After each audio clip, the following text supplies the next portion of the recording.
I'm ready to converse, predicting a verdict. I know what you're trying to say, you don't know how to word it. I know what you're gonna say to the facts, you're allergic. I like what you said there, did you have to rehearse it? Such a canned response. Who's the GOAT now? The victory's talking, let me give you the lowdown.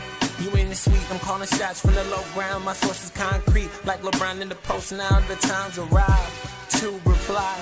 You're looking for my opinion, I would gladly oblige. Cause when the verdict comes in and speculation subsides, we just let the people decide. And I just hope it hurts, hurts, hurts, hurts, hurts, hurts, hurts. And I just hope it hurts, hurts, hurts, hurts, hurts, hurts, hurts.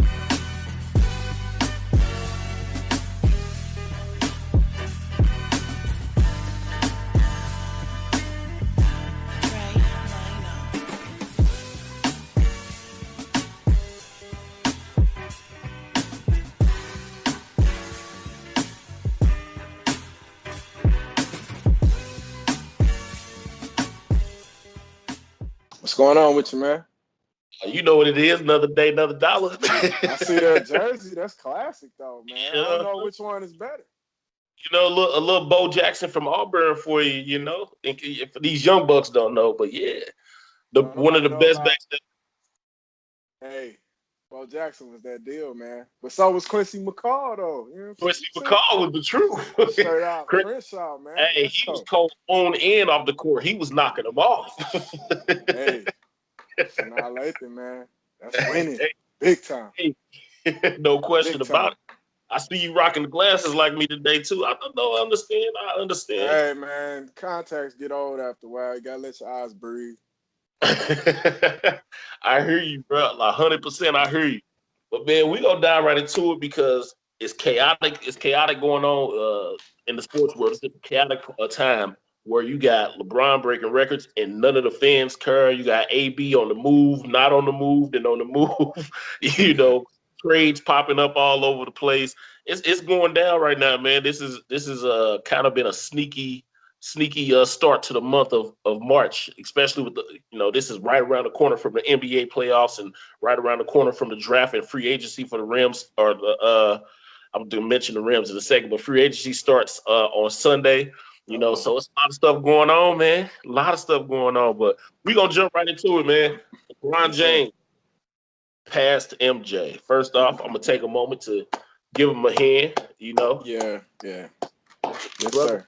MJ, give him his credit, due credit for where it is. Interesting thing about it is the frenzy that it caused. People going crazy on every media outlet. On all the social media, fans going crazy, the reporters is going crazy. It's just a clash. It literally divided the NBA world. You got people on this side who really supporting LeBron and going hard. Some going crazy over the top hard, and then you got people, man, forget LeBron. Like the split. I didn't see this coming. First off, I ain't see this coming. I didn't. I didn't. I guess I could have. But it seems so small that it's like not the feat that he did it, but the idea that people gonna split over it. It didn't even enter my mind. Everything he does, about what would happen. He does, there's a split. Everything. So before we dive into the discussion of him passing MJ, let's start with the LA fans. Laker fans seem to not have given a damn. If you go back to when Kobe passed Jordan, it was an away game, okay? And I can't remember where they was. It was like the Grizzlies or something like that where he passed them. And they stopped the game at an away game. Right. Similar to how Doc Rivers did for Dirk Nowitzki, where everybody gave him a round of applause. The whole stadium went crazy for Kobe. All the players showing him love. They gave him the game ball. The refs did. And it was just pure love, for Kobe when he passed Jordan. When LeBron, I think I saw 3 dudes dap him up, and they kept playing. And the Laker fans did not give a damn. In fact, they was badmouthing them on social media. Why do you think Lakers fans just don't give a damn about anything LeBron right now? Laker fans, LA, they love Kobe, man. It's gonna take a while. He's got to earn that in LA, man. It's a great feat. It really is. I don't care how many I don't care how many extra games he had. I don't care. It's a great feat.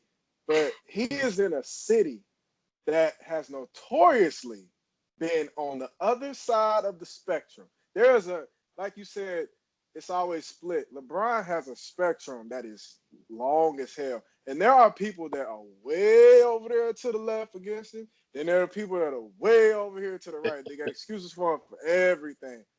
Yeah. He's on that left side with these people. They don't give a damn about what he's done in the past. They don't care about his stats. They don't care about none of that. And not to mention the season that they are having right now. Those LA people don't care what he does statistically. They don't, and they don't have the appreciation nor the respect for this man's career because number one, he hasn't done it in LA. Number two, they love Kobe. Kobe is like, if you talk to people from LA, they will argue that he's better than Jordan. That's how far in love they are with him. So it's going to take him a while to earn that respect. And his defense this season, his effort this season with the Lakers is unacceptable for those fans. For most of Kobe's career, to me, except for about 2 games, Kobe played his heart out.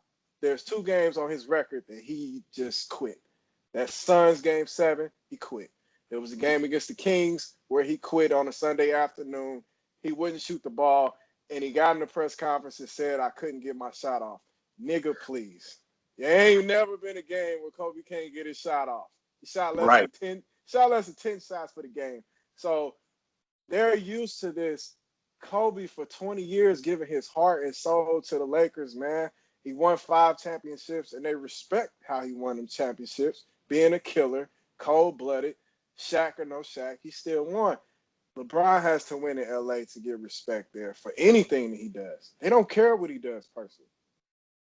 Yeah, I mean, for me, in my mind, I think that's all it is. I don't think the love that they have for Kobe matters as much as people say it does. I think it's 100% all about winning. As the old saying goes in sports, winning cures all. If the Lakers right now was sitting in the top 3 seeds, it would have been a completely different reaction to him. I agree. Passing of MJ. I don't think Kobe has an influence on it. Now, let me not say that because Kobe does, but it's not the whole idea of they're so Kobe. It's the idea that Kobe has an influence. Magic has an influence. Kareem has an influence. Shaq. Basically, they have a legacy in LA, a long-standing legacy. You talk about sports teams in all of North American sports. Each big league has somewhere around 30 teams. When you talk about legendary teams, there's only about 5 or 6. Where the legacy means so much. The Yankees, the Celtics, the Lakers, the Cowboys, the Patriots, the Steelers. That's about it. And the Penguins with hockey. That's it. You got 7 teams. Nobody care about hockey.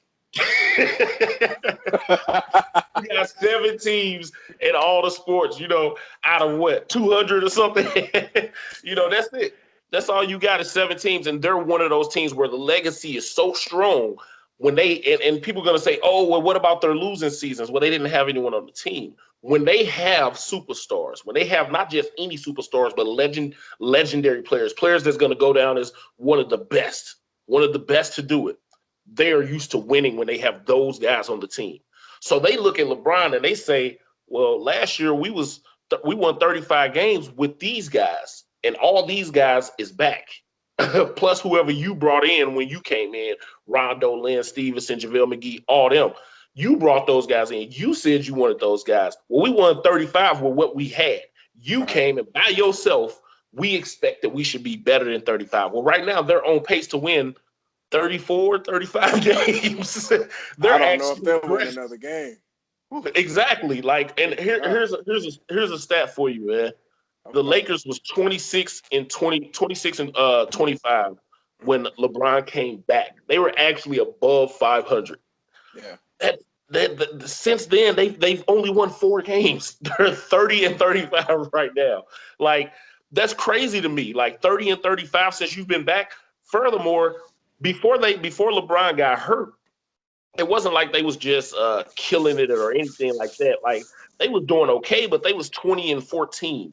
Everybody said, "Oh, well, they was number 3, number 4 in the West, and all this other stuff." And I'm just like, yeah, but it was like the West was still, it was early in the season. The West was still piled up. They wasn't taking advantage of when everybody was trying to figure it out to run away with it and really get a leap on things. But and it's now, still acceptable, man. Yeah, it is acceptable. It is acceptable. But my point that I'm making is, you look at the record that they had, and they were playing better then, but the LeBron injury, I don't know if you can completely blame what we're seeing now on the LeBron injury like you're hearing a lot of fans do. The number one, and that's the thing that Lakers fans are seeing. You see, Lakers fans, they weren't biased LeBron fans. LeBron fans are going to say, oh, well, this is because he got hurt, and this got hurt, and all this other stuff. No, Lakers fans ain't trying to hear that because they looking at this and they saying LeBron missed 17 games, man. In those 17 games, they went 6-11. They stayed above water. They won enough games that when he came back again, 26-25, they was above 500. When he came back, that they still had a chance to do something, but they didn't. And that's what the Lakers fans are looking at and saying, like, they see the difference, man, and it's a problem. Like, it's a straight up problem. Like, I understand where they're coming from because of the legacy that comes with Warren, and Kobe warned them. I think everybody knew this was coming in a sense of he said it. And he did, in the sense of LeBron, and this is what the word coming out of Bill Plaschke, the reporter that's always breaking news on ESPN. Bill Plaschke, he said that the belief amongst Lakers fans and people in the Lakers organization is LeBron didn't come there to win championships. He came there for branding. It's LA, and like you see, he just worked on 2 Chainz, and since he's been there, he just started new TV shows and all kind of stuff. And because of that belief that he's not there to win championships, he came to LA for branding, to grow before retiring more and more and more. That's bothering them. See, that goes back to Kobe. Exactly. Kobe didn't do none of that stuff, man. The only thing he did was a commercial here and there, but he turned down almost every opportunity to do movies and all this and that because he was just so basketball. Exactly. It's clear that LeBron is doing other things, which is fine, but you better win. If you want to do all that stuff, you better win in LA because they don't care about nothing but championships or giving everything that you have. And at this point, he hasn't came through on that, so they don't respect him. He's not going to get love in a city that didn't love him in the first place. Kobe's exact words was when he came, and because before he even signed with LA, when he was still playing for the Cavs, in January, somewhere around there, when LeVar Ball said that he's going to be a Laker, and then the reports started coming out while the season was going. It wasn't even postseason. It wasn't after the season. It wasn't free agency, none of that. The season was going. Reports started coming out about how LeBron is strongly considering going to LA for his because that's where a lot of his businesses is and all this other. It had nobody mentioned anything about the ability to build on a legacy in one of the most legendary places. Nobody talked about that, winning championships. Everybody talked about him going there for business. And so Kobe, when it came time to sign, Kobe's exact words was, that purple and gold means something. When you put it on, they expect winning. That's what he told him. He gave him a fair warning, like, man, you come in here, you better come to win, man. And now you're seeing the ramifications of not winning. I don't think it has anything to do with, they're so used to Kobe or they don't like LeBron or none of that. Because if they was winning, the Lakers fans would be on the bandwagon, but they ain't messing with him. They not trying to hear it. His comments has not helped. Talking, just from, y'all don't really know me, and talking about I don't need championships. This is just the icing and all this other stuff. I've cemented my legacy, and nah, man, that stuff not gonna help you, man. Like they want to see wins. They want to see you come in and really every single game you want to win it. They saw Kobe go so hard, he tore his Achilles. Like the man went so hard, he tore his Achilles, man. Like dragging teams across the finish line. And I think what bothers most people, not just Lakers fans, most people, is that when you talk about LeBron, LeBron can do it. We seen him take a 2007 Cavs team to the finals. Then let's be real. If LeBron isn't on that team, they may win 18 games. Like flat out. like you're talking about a team that had Drew Gooden and that year Boobie Gibson and Shannon Brown with rookies. They averaged like 4 and 3 points apiece. Like one average 4, one average 3. Zydrunas Ilgauskas was in the twilight of his career. You had Sasha Pavlovich, Damon Jones, Danielle Marshall. The Larry best Hughes on that team? I was just about to say the best player on that team was Larry Hughes outside of LeBron. That team was an 18, 19 game winning team that year, and LeBron took them all the way to the finals. So you know what he's capable of when he wants to. And that's the issue. The want to isn't all the time. It's not that I got to win every game mentality, which is what they're used to in LA. Yeah. The effort more than anything is why he doesn't have respect in LA. Because LA people, they know basketball, all right? Everybody out there in LA did not expect that team to win a championship. Anybody with a brain would tell you, hell no, they're not getting to the championship. But what they did expect is for LeBron to come in and advance them at least to get into the playoffs, almost winning about 50 games. Before the season started, I thought they would win 50 games. I thought his impact would make them that much better. Now, of course, the injury definitely plays a part. And it's clear when he came back, he was not the same player. He actually gained some weight. You know, he's out of shape. But the biggest issue, like I said, is you can see his effort. LA don't respect players that don't play hard. All right? You go to LA, you got to at least put on a show. Because there was years when the Lakers were sorry and missing the playoffs or getting bounced in the first round with Kobe.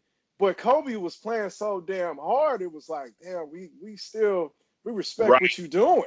You know? And once you get a little bit more help, we're going to be back winning championships. And to me, the biggest problem is his effort. It's unacceptable for me. You're not going to win a championship. I don't expect him to even get out the first round. But not playing hard from LeBron, it's unacceptable. He's not playing any defense whatsoever. And, you know, one thing that stands out to me about the whole injury issue, of course, injury plays a role. Big role. If you don't play, then how can people say that, you know, you're not, that you're not your absence or you're not impacting the game if you're not playing?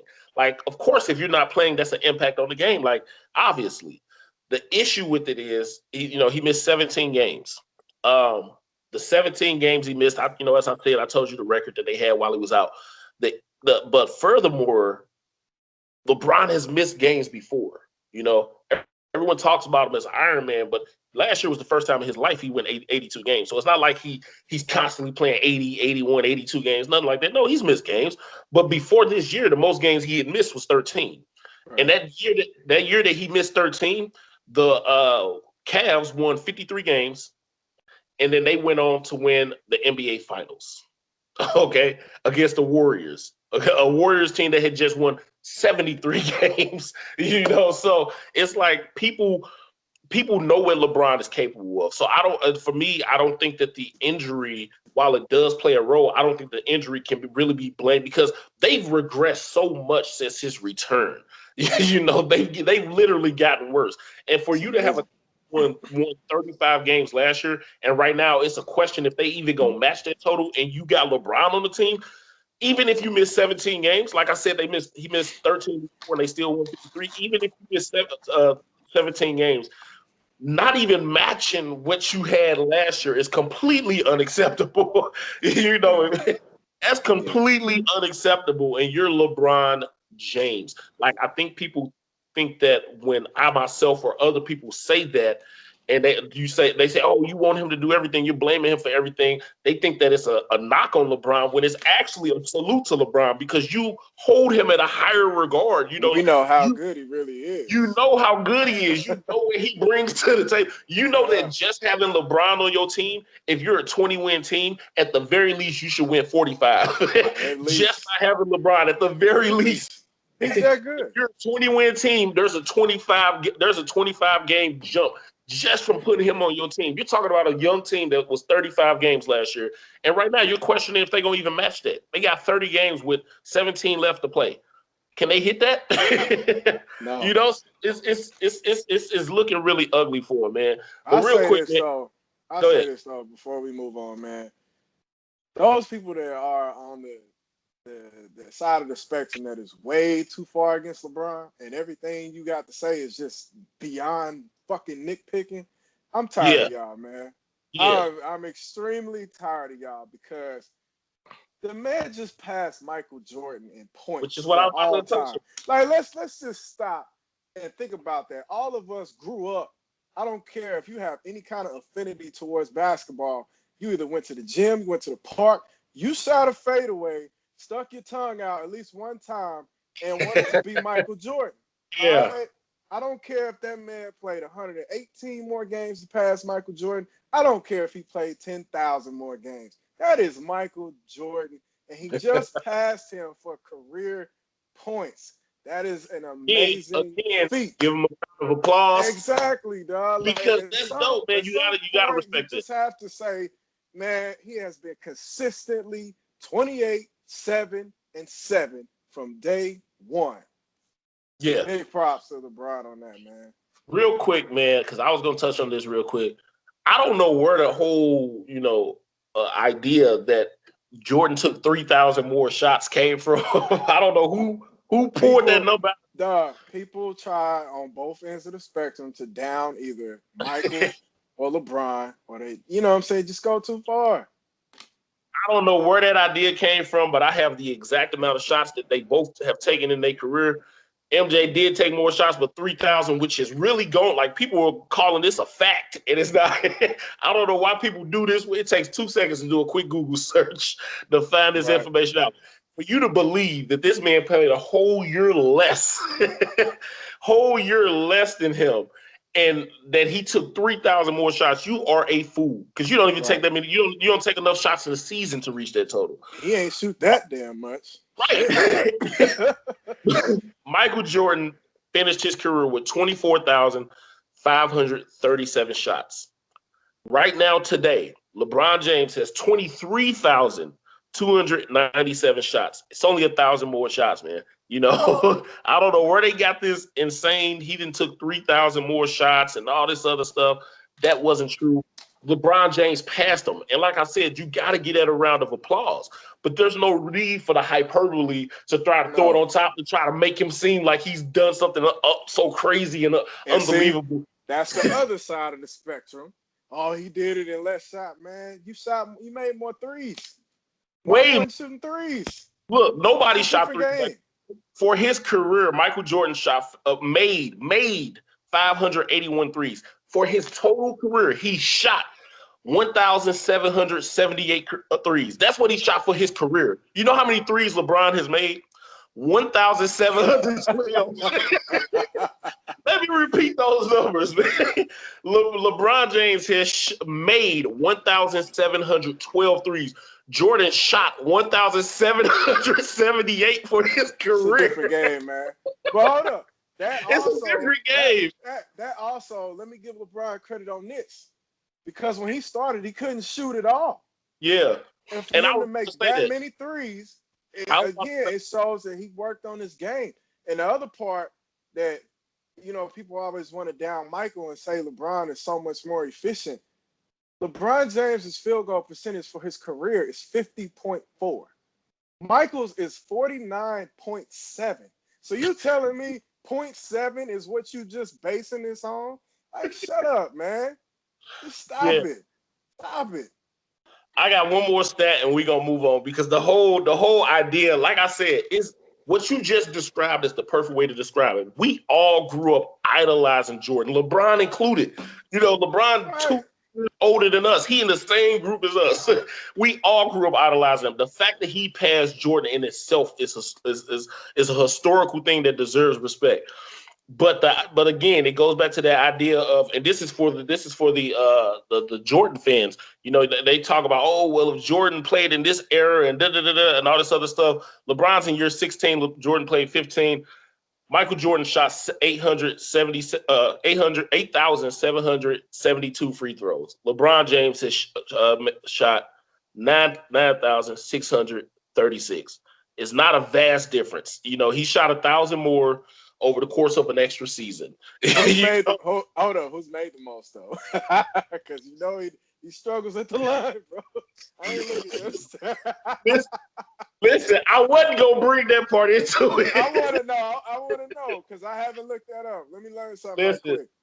Listen, Michael Jordan has a 700 more makes. Oh my God, are you serious? So you telling me he had shot 1,000 more free throws and Michael has made 7? It's a vast difference. I was gonna bring it up. I'm mad you said something because I was making this point more so against them. But yeah, if he could shoot 80% like he should be able to, that's what I'm about to say. Past Kobe by now. That's the difference, man. Jordan shot 83% for his career, and LeBron is shooting in the upper 70s, so low 70s, upper. That's the vast difference, man. Wow. You know, you talk about a 14% difference in just free throw percentage. Like that's wow. Yeah. That was the same thing. People say that was Shaq though. If Shaq made half of the free throws he missed, man, he'd be way up there. You know, so I tell you, LeBron James' free throw shooting is dysfunctional. Hey, it is dysfunctional, but you know what? Speaking of dysfunctional, we've touched on this before. You know, there's no. I don't care what nobody say. There's no franchise in sports. In sports right now today, you know, maybe not the history, but today, there's more dysfunctional than the Steelers. And what's happening with Antonio Brown right now, I'm loving it. It's great news, man. It's so entertaining. Look, hold up. Do you know how funny it was last night to hear that the Bills were trying to get Antonio Brown? I laughed so hard. So I knew it wasn't gonna happen. I said it wasn't gonna happen either. Look, this is the funniest part about it. Bills Nation went crazy. It's 3 in the morning. First off, it's 3 in the morning where I'm at. They an hour ahead of me, so it's 4 in the morning, and they over there blowing social media up. We got AB. 30 minutes later, AB said, "Nah, bro." He said, "I ain't going there." Not only did he call it fake news and tell them that he wasn't going to report, he said, if you could make me come, you will have to pay me this much more money because I won't report. Like, hey, listen, this is why I love it, man, because I'm going to revert back to LeBron real quick for this example. One thing that I love about LeBron is that he is taking his destiny into his hands. He ain't letting the NBA determine nothing that he do. That part I love. The only issue I have with it is when you choose where you want to go and you choose the players to complain about that. You chose it. You can't complain. But I love that you chose it. I love that you chose it because I get so tired of players and people wonder why you have athletes comparing them as professional athletes to slavery. And same thing with college athletes. They get compared to slavery because you're looked at as property. Like they can do whatever they want with you and you're not property. This is a business agreement. I'm gonna help you out, you help me out because you can't do what I can do and I can't pay like you can pay. This is a business deal. I'm not your property. I don't work for you. We work together. It's a contract between the two of us. You know what I'm saying? And it's not looked at like that. And LeBron is doing something that I wish more players would do, and that's taking their destiny into their hands because the truth is, without the players, regardless of the sport, without the players, there is no sport. Basketball is starting to figure it out. Baseball figured it out a long time ago. That's why they got the contracts they do now. Football's still trying to get there. And AB is kind of a pioneer right now because he's really taking it in his own hands saying, you know what? I'm going to choose what happens with this. They didn't treat it right there, and I'm not going to just go anywhere because I think we all said it. Watch the Steelers try to be petty with this. They should try to be. They try to be petty. Of course, everybody would try to be petty. But me, I compare it to, musicians. When a musicians, the pinnacle of success for a musician, when they know that they're completely free, when all that independency comes, when they can say, I now own my publishing and my masters. And I think that's what athletes are trying to do. They're trying to get to the point they say, I control this. And they really do. They do. They just don't use that power. And now you're saying AB do that. Last night I was in tears laughing. Like I was up just dying laughing, following along with everything. And it was funny. You saw, because Bills fans really thought that it was happening. They silly. That is the worst situation he could fall. You got Josh Allen throwing you the ball.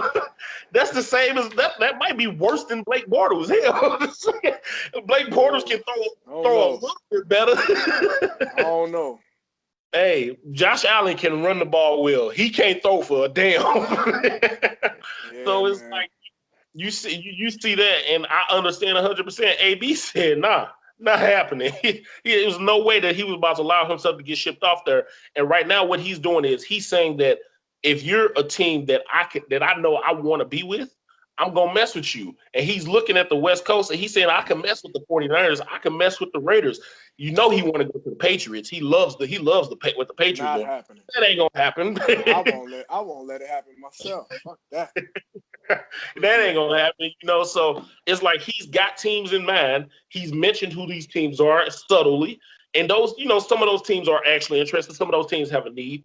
But the Steelers are trying to steer away from giving him what he wants, but he's forcing their hand, because as long as those teams that he's interested in continue to show interest to the Steelers, they're going to be the only ones they can deal to, because other teams are realizing I got to fall out. The Packers just fell out too yesterday, so I get it, man, and I love it. I'm loving this. I want to see how this all ends, but I don't want it to end too quick because the show is too good. What's your thoughts, man? I don't think it is going to end too quick, man. Because of what you just said. Antonio Brown has looked at the NBA and seen what these guys are doing and realized he's got some of that power too. Because his ass would be in Buffalo if he didn't exercise that power. I guarantee you, Drew Rosenhaus called him and said, we got to trade for the Bills. What you think about it? Hell no. I'll tell the Bills I will fucking retire if you trade me there. I will not play for y'all. So that cancels out the Bills. The Bills probably offered him the most and offered the most up, or the second most, and they just said, look, we throw him to Buffalo, we'll never have to see him again. They're garbage. Right. All he going to do is be mad and tear up their team and end up getting traded again. So I love what he did. I don't like how Antonio Brown is going about this. That's the thing. I'm always against players being so public with their feelings about teammates, whatever the situation is, man. Let that play out publicly for them. You had it because he could have, made all these decisions behind closed doors. We wouldn't even have to know. All we had to do was wake up and see, damn, the Steelers traded Antonio Brown. But no, that's not the way he's going about it. So, but I do like that he's exercising his power, like you said. And the thing is, the teams have gotten smaller and smaller. It's narrowing down. I love it like you do, man. It's entertaining. When I saw that he was about to get traded to the Bills, I just laughed because I knew that shit wasn't going to happen. I'm going to tell you right now, man, Drew Rosenhaus probably called him up and said, hey, B, they're trying to trade you to the Bills. What you think? Right. Hell no. I'm not going to the Bills. Tell the Bills I will fucking retire if you send me there.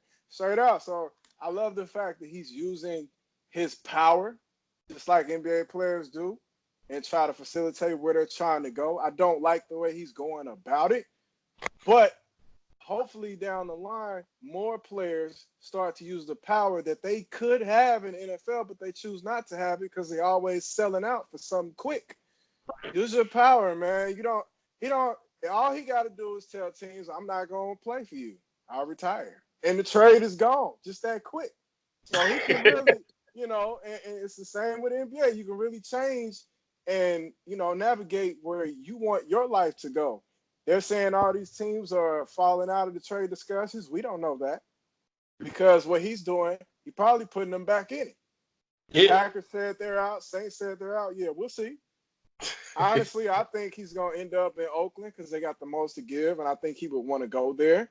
But I don't know. Nobody knows. AB kind of can control where he wants to go at this point. Yeah. You know what? I think the whole world saw the best example ever of players in control when the Donald Sterling thing happened. You saw the Clippers band together and flat out put it out there. We ain't going to play. We not going to play. And it was point blank period. They said if he is still here, by the end of this day, we will not play. They were ready to go, and it was playoff time. They was ready to abandon it. They did not care. And look at what happened. The man was nowhere to be found. Nobody saw him do any interviews. He was out the building. They made it known that the team is getting sold. All of that, man. Like the power of the players is so great. And if it just takes a person to have a little bit of courage, man, like to be able to say, you know what? Even if it comes down to me missing one game check, it's worth it for the big picture, like Le'Veon did. Le'Veon said, I'm willing to miss a whole season to prove that I'm worth more.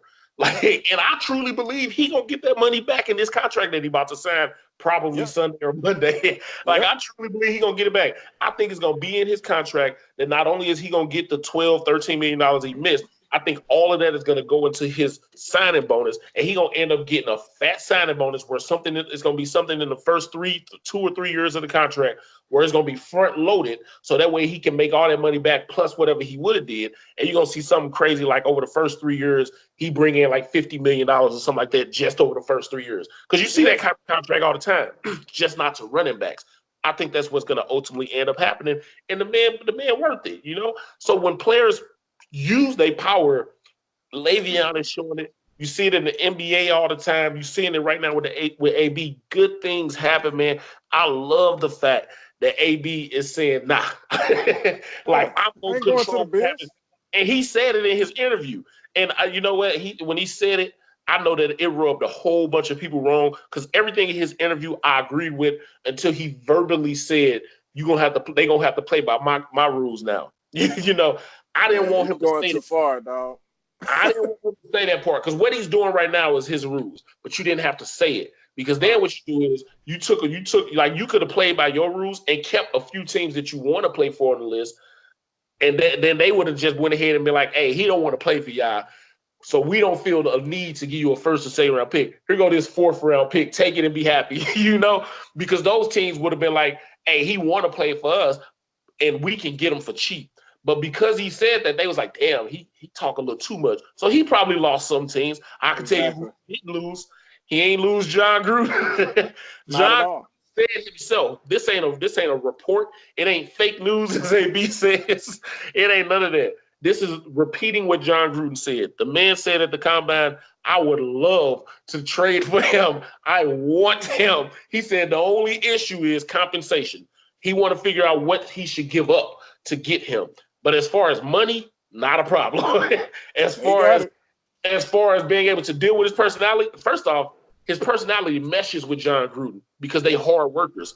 John Gruden, if it's one thing that he was always respected for, is being one of the hardest working coaches in the NFL. They say all the time how much film he watched. You saw with his Gruden QB camp how much he would critique these young quarterbacks coming out. Like, John Gruden is a hard worker. AB is probably the hardest worker in the league. You know, so you're talking about guys who will genuinely mesh with their personality. I think ultimately it's going to be the Raiders where he end up going to.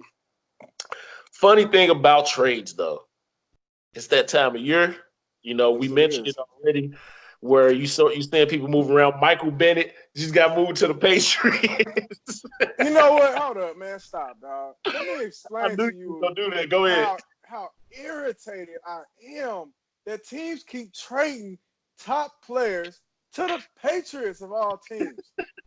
They just want to for a 5th round pick. I know you don't want to pay Michael Bennett next season. I get that your D-line is loaded. But why the hell do you have to trade him to the Patriots, dog? Like, I don't understand that. Trade his ass anywhere else. I don't care. Don't give him to the Patriots. Did you see how dominant their D-line was this playoffs? Like, I know they only had 30 sacks for the season, but in the playoffs, they had the best D-line besides the Rams. So, and you're going to give him Michael Bennett, who can play all 4 positions? That's the thing about Michael Bennett that I try to tell people all the time when I'm having these discussions with people, and I just can see that they don't really understand. They can't grasp how good Michael Bennett is and his importance, because they look at the numbers. That's why I tell people way by the numbers so much. They say, oh, he only had 8 sacks, and they was like 9 guys that had more sacks than him. How is he so important? And I'm like, listen, man, It's not every day that you can find somebody that not only will get you consistently 8, 9, 10 sacks. Consistently. That's the key word there. A lot of guys get you 13 sacks next year, and the next year get you 6. He's going to consistently get you 8, 9 sacks. That's number one. Then he also can play the run.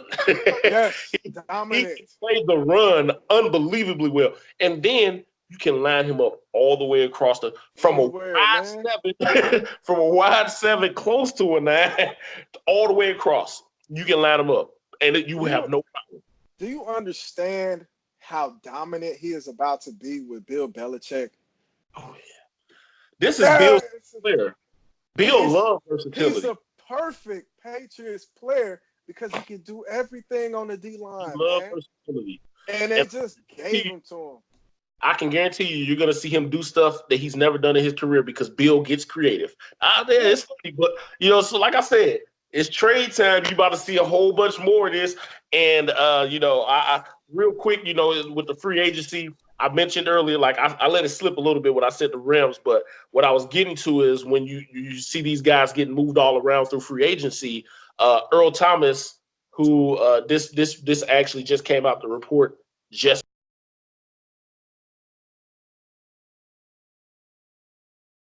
Lost you. So heading into his free agency for the first time, and as a free agent, I'm looking at it and I'm saying, okay, where's Earl going? Because everybody's been talking Cowboys since he was there with Seattle. They were saying trade him to the Cowboys. Now they're saying Earl Thomas is likely headed to the Rams. And it makes sense from this point of view only.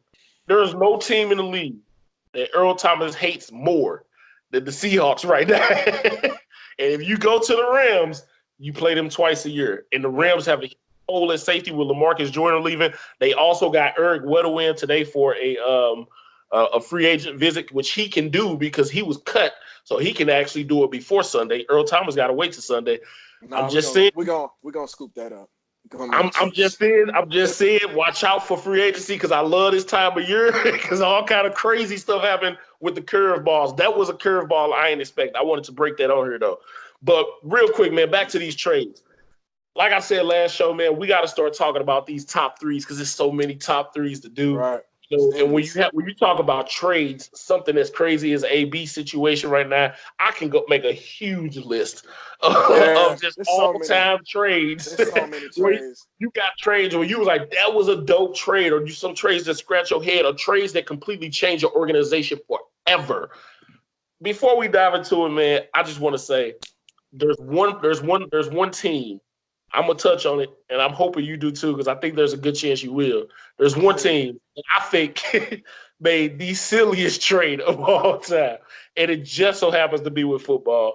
So I just mentioned that because with this crazy madness going on with AB, it's so fitting we have a top 3 all-time trades. Please start us off with your list, my brother. Hey, man, there's a lot of silly trades. When I look this up, man, there's no way to pick a top 3 and it'd be accurate. Let's just be clear. I mean, there's no way you could pick a top 3. I'm gonna give you. I do have a top 1. It's silly, but I love it. Anyways, these are some honorable mentions, man. Just looking through some of the trades I forgot about, some older trades.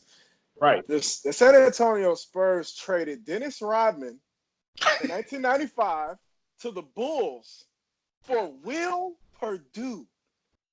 Will Perdue, dog. Garbage.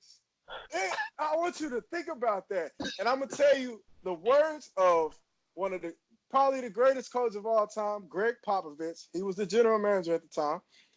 He said it was a huge relief to get rid of Dennis Rodman.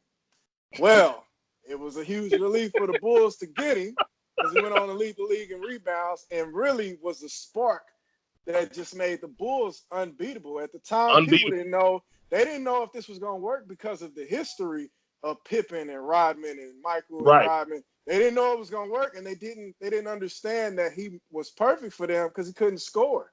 But he did everything else, and he's a smart player. He's a great passer, underrated, ran the offense. Real quick, before you continue, you mentioned that, and I just want to touch on it. When you say that, you are so right. I think that, and if you ask any player that knows Dennis Rodman, played with Dennis Rodman, anything, they'll all tell you how smart he is. Dennis Rodman is one of the smartest players you will ever come across. His basketball IQ is out of this world. So Phil I'm glad Jackson said that. Phil Jackson said unbelievably he understood the offense in the first week. Unbelievable. Yeah. Okay, I got another trade for you. Oakland Raiders traded Randy Moss to the New England I was going to Patriots. touch on it. Randy For Moss. a fourth round pick. pick. Exactly what you was just talking about. Look, real quick. Shout out to Zach Walker, man. Shout out to you, bro. I hope you see this. Randy Moss for a fourth round pick, man. Look, that to me, I was going to touch on that. That was one of my honorable mentions as well. The trade there was one of the most impactful trades I've ever seen in my life because that first year there, not only did they go 16 and 0. Shut up. It's my turn. You said everything I'm about to say. Come up with another trade, man. They went 18 and 0 that season. Got to the Super Bowl. Hold up. Before that, Randy Moss had 23 touchdowns receiving, which was then a record. Tom Brady threw 50 touchdowns. They get to the Super Bowl. Randy Moss caught what would have been the game-winning touchdown if his defense didn't let up. That trade that's crazy that happened for a fourth-round pick. Now I'll let you go. I'm trying to take all my shine, man. What's up? Hey, that trade that was one of my favorite trades, man, on my list, and it's because you had a player come in, and you know how I feel about Tom Brady. That is one of my all-time favorite players, regardless of position, no matter what.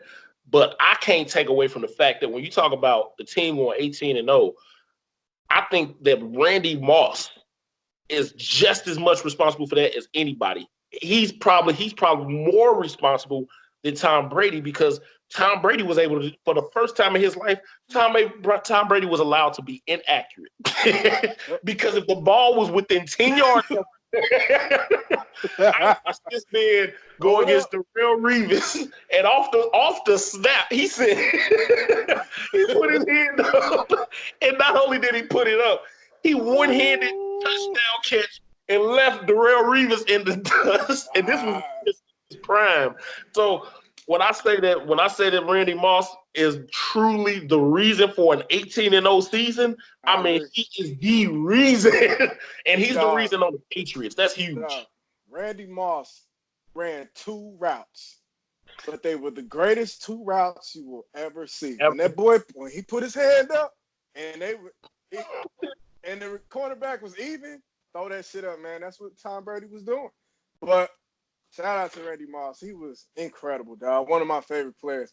This trade you're going to like, and it's actually been a good trade for both teams. It's one of the best win-win trades of all time. The Colts trade Marshall Faulk to the St. Louis Rams.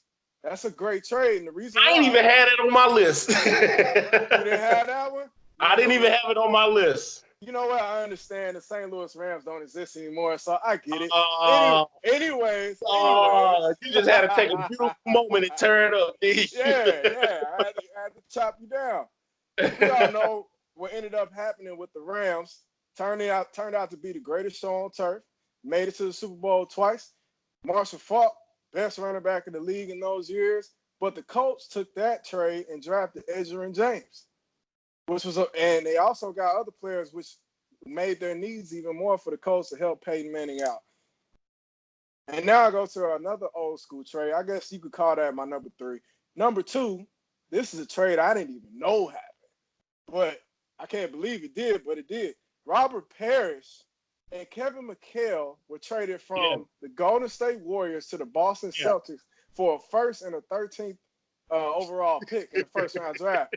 Now, we know what happened with the Celtics in the 80s, and I'm going to just tell you the truth. I didn't even look up who the hell Golden State drafted because it did not matter. It didn't matter. They didn't do anything in the 80s. Again, shout out to Zach Walker. I hope you see this one too, dog. What is the Bay? The Bay is not good with trades. That's awful. You had Kevin McHale and Robert Parrish, and you traded him? Oh, man. Dog. Wow. But my number 1 overall trade, my favorite trade of all time, can't tell me anything different. The Chiefs traded up to get Patrick Mahomes in the number 10 slot. And now look, we got an MVP. This man is about to be one of the greatest quarterbacks of all time. That is the greatest trade I've ever seen. I stand by it. I did not see that one coming. You should have seen it coming. I thought you was somewhere else with that. I'll tell you, my 1A trade, when the San Francisco 49ers traded Joe Montana to the Chiefs, and we finally won some playoff games. Took us 25 years to win another one. Joe Montana. Oh, man. Look. Your number ones, boy, we're going to have a special segment of all your number ones because your number ones on these top threes be thick. They're all good. They're all good and accurate. Okay, whatever. Look, man, here go my honorable mentions, man. First off, Kobe Bryant to the Lakers. Now that's easy. That's easy. That's why it's honorable mention. Kobe Bryant to the Lakers got to be mentioned because, it's going to get better. It's going to get better now. Got to be mentioned. Also, Manny Ramirez to the Dodgers. I thought that shook the Red Sox to the core, and it made the Dodgers fans go crazy. It was like, we got Manny. And Manny was like, man, I don't want to play here, and checked out. So he pulled a Randy Moss what he did to the Raiders.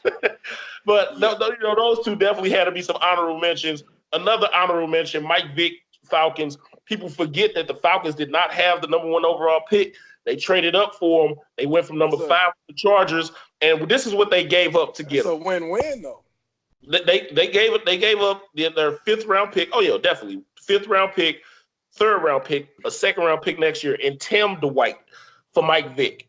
Boy, anybody should take that deal, especially if you know now what you know. Whew. Yeah, definitely made sense. So that was an honorable mention. But then they got Phillip Rivers and LaDainian Tomlinson, right, with that trade. No, Phillip Rivers was some years later. Phillip Rivers was 4 years later. They got Drew Brees with the 2nd round pick. Drew Brees, that's what it was. Next year they got Drew Brees, but they didn't keep him. They didn't keep him, which was their fault, So yeah, I had to mention those. Here we go though. Here go my top ones of all time. I had one other, honorable mention, but I'm gonna dive right into these real quick. Number 1, Ricky Williams. The Saints. Mike Ditka said in February, 2-3 months before the draft, I will do anything to have Ricky Williams. I will give up my entire draft. When he said it, it made headlines everywhere because nobody believed him. Everybody thought it was just talk, like he's joking. He won't do it. He won't really go do that until the Bears came knocking and said, "Are you serious?" And this man traded 6 picks in that draft and 2 picks the next year. Yes. He traded his whole draft for Ricky Williams. Now, don't get me wrong. Ricky Williams, in my opinion, is one of the top 15 backs of all time.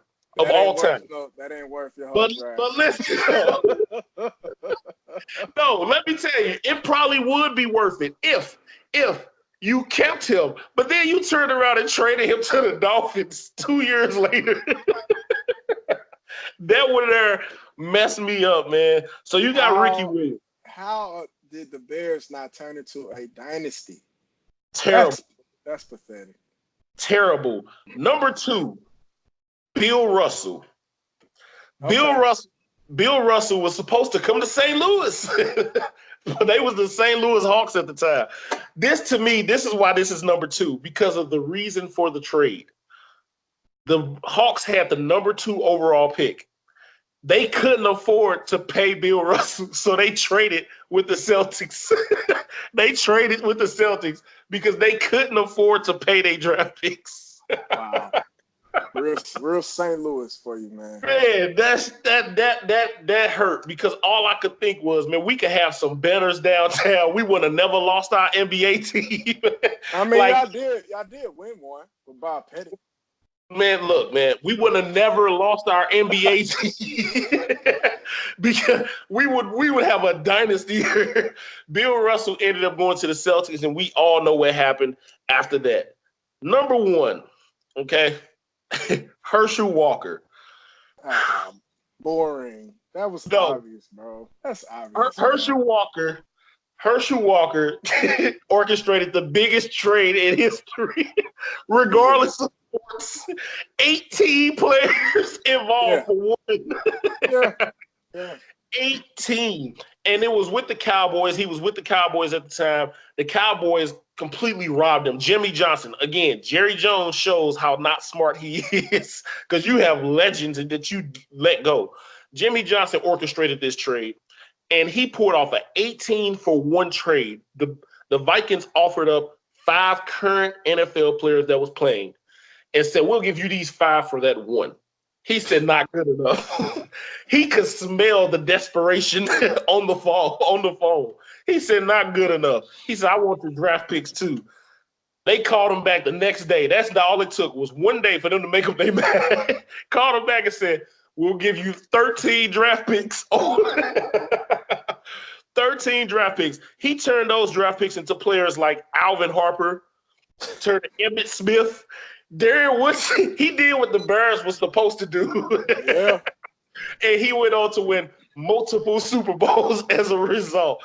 The Herschel Walker trade was crazy. But since you said it was weak, I'm going to give you a 1A, 1B situation. So that's 1A. Here's my 1B. One that you didn't think of. Everybody knows about the Herschel Walker trade, man. Okay. It is the greatest trade. Forgot about this one, though. Because people forget that the Baltimore Ravens, in their first year in Baltimore, they had 2 first-round picks. Yep. Their first-round pick that was theirs, coming from when they was in Cleveland, was Jonathan Ogden. Yep. Hall of Famer, one of the best ever. The second, Ray Lewis. To make things even crazier, they didn't even want Ray Lewis. They wanted Reggie Brown, who Detroit jumped ahead of them to take. But they got the pick to begin with from the 49ers. They traded with the 49ers. They was going to take Reggie Brown. Reggie Brown and it was supposed to be the hot commodity. Ray Lewis was an undersized linebacker. So the Lions jumped ahead, took Reggie Brown, who flamed out after a few years, and then they just got stuck with, and that's how you want to put it, Ray Lewis. Right. The Ray Lewis pick was never supposed to even happen, but it came from a trade with the 49ers where they wanted J.J. Stokes. I mean, you was a decent third option receiver for the majority of your career, I guess. But, yeah, 49ers came away from that deal getting Ray Lewis. The rest is history. You ended up with 2 Hall of Famers in the first round in the same draft, in your first draft. That's insane. Ozzie Newsome, Hall of Famer his damn self. Get that man a round of applause. Ozzie Newsome might be the best drafter ever. That's I can't argue right now. Besides Bill Belichick drafting Tom Brady in the 6th fucking round. Wow. Hey, was that all your trades, man? That was all my trades. I see you came up with one. Yeah, I'm looking as you was talking, and I didn't know this trade happened. Dirk Nowitzki for Robert Tractor Trailer. Yeah. How did that work out for the Bucks? Okay. I knew Scottie Pippen got traded, but for Olden Polynice. You remember Olden Polynice? Number 0, dark-skinned dude, center. Trash. Absolute trash, dog. Scottie Pippen. I'm saying it again. Scottie Pippen for Olden Polynice. Oh my goodness. Bro. Wow. I'm crying. I don't know what's worse. Scotty for Olden Polynice or Dennis Rodman for Will fucking Purdue. Dog, that is just amazing. That's amazing, bro. Hey, God, man. I'm telling you, as I was recapping, when we came up with this topic to go over, and I was recapping trades in my head, I was thinking of all these different trades, because there's been so many crazy trades throughout the years, so many stupid decisions, But then I got the looking up some trades. I said, I know it's something I'm forgetting, and I came across that trade. And I laughed. So the Mavs trade, I laughed so hard because I forgot about that. I knew, but completely forgot. I said Dirk was traded, and all I could do was just laugh, man. I said again, if trading was all about hindsight, man, but it's not. Man. And you look at some of the trades taking place. Whew. some of them though are just awful. Like you don't trade your whole fucking draft for a running back. What the hell was Mike Ditka smoking that day? And then you remember when it happened? You remember when it happened? He lit up a cigar like we can go home now. He was here, awful trade. That's not even trying. The Herschel Walker trade, that's like 10 more players more than Ditka did. Like, come on, man. Some of these I get. Like, you don't know Scottie Pippen's gonna be that. Right. But I mean, come on, dog. Like Dennis Rodman for Will Mike Ditka told the world, it wasn't even a secret. He said it 2 months before the draft even happened. I will trade every pick I have for Ricky Williams. And he did it. And then they turned around and traded him to the Dolphins, I think 3 years later. That's 2002 the Dolphins. Man. That's stealing, dog. Straight out. They robbed your ass, man. Isn't it funny though that nobody believed him except for the Bears? Because who knew him better than the Bears, right? Who knew Mike Ditka better than the Bears? They knew him very well. He has a long history with the Bears. So they said when he said that, the Bears said, you know what? They think he's joking. We know he's stupid enough to do it. Let's give him a call. And sure enough, he pulled the trigger in a heartbeat. Mike Ditka, man. Shout out to Mike Ditka. Man, he was great at one time, but boy, he was not great in New Orleans. Good God. Man. I like the fact that we got 2 Oakland trades on here, though. I really do. I like the fact that I was able to find that. Of course you do. You know what, Zach, man, I'm sorry, but those were some of the worst. The Randy Moss trade. You saw how excited I got because that was going to be one of my top 3. But I had that's why you have multiples so you can read. Because for those who don't know, we don't share what ours going to be. That way, it's a genuine reaction. So, but you always got to be prepared. And Randy Moss was originally my number 2. It's like you look at the Randy Moss trade, and people truly believed. People that don't know no better. Yeah. All I'm gonna say is, they looked and they said, "Oh, he's done. He's done." But the brothers, we knew. He was playing around in Oakland. We knew. Playing around in Oakland. He didn't want to be there. He tried when he was there, bro. He was trying to get them to play harder. Like they used to down him. I used to remember watching the telecast, and he would be yelling at his teammates to play harder, and he was getting down for it from the public. Yep. And we like, nah, man, he want to win. He want to win. He want to win. And I don't agree with him not playing hard, but that's what you get from Randy Moss. If he knows this is some bullshit, he checked out. He's not trying to get hit. He's not trying to get hit. If somebody's coming and the ball is there, he gonna let it go. Yeah. But when you put him in a winning situation, 23 touchdowns is what you gonna get. Man, first year there. First off, the Patriots, this shows you who Randy Moss is. The Patriots has the most complex system ever created. Randy Moss is so good at what he does. The system didn't even matter. No. The system didn't even. My man said it was Joe. Like his first year there, Randy Moss comes in 98 catches, 1,493 yards, 12 touchdowns, 18-0 record. Bruh. If that ain't one of the craziest for a 4th round pick. That was his first year? I thought that was his second year. First. I thought his first year he had 23 touchdowns. What'd I say? I said 23. Oh, I thought you said 12, bro. I said 23 touchdowns and 18-0 record. Okay, I got you. It's some yak in here. I probably I know. Boy, wake up drinking gin and juice on this day. Gin and juice is some trifling shit that you did in college, bro. You can't drink that now. Seagram's gin, extra dry, make you ashy for real. I don't drink that no more, dog. Them days is over, man. That boy smell of it just extra dry. Extra, huh? Yeah, you need some Vaseline. Drink that shit. Oh hell no! You know what? Before we get out of You just reminded me of a funny ass story from college, man. Sean wanted waves. Hey man, I'm about to stop this recording. Hey, hey, he wanted waves. This fool showed up with this much damn Vaseline packed on his head. Talking about Vaseline give you waves. And a do-rag. Nigga with a do-rag on, do-rag. That boy had an inch of Vaseline packed on his scalp trying to get some waves. Man, it wasn't no Vaseline, dog. It was the 360 wave grease. Don't tell nobody that. I had no. Actually, it was a sport. No, it was a Sporting Waves.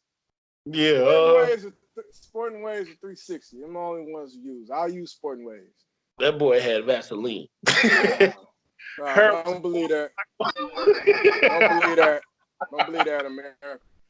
Hey, it's all good, man. You know, everybody want to have the waves. You know, at the time, I still had a hairline.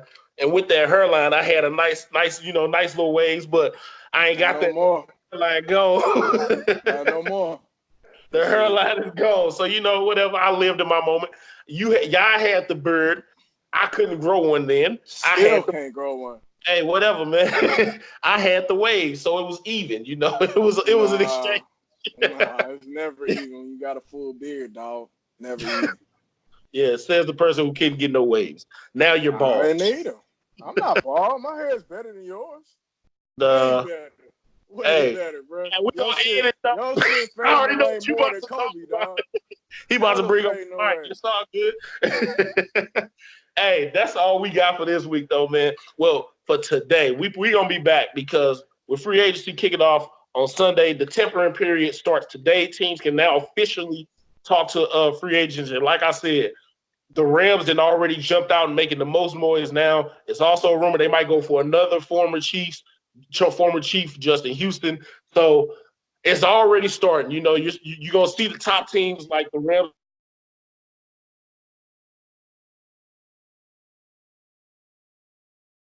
coming out of nowhere, swooping up top free agents and all kind of stuff. It's about to be an interesting weekend. But that's all we got for today. We're going to holler at y'all before we get out of here. I know Sean want to give somebody a shout out. Always, man. First, I want to shout out too for having that Nike check hairline. And second of all, you know, I want to shout out Lil Jordan Humphreys, man. It's his time to shine, dog. Shout out to Lil Jordan. All I gotta say before we get out. Oh, yeah. Right there. We out.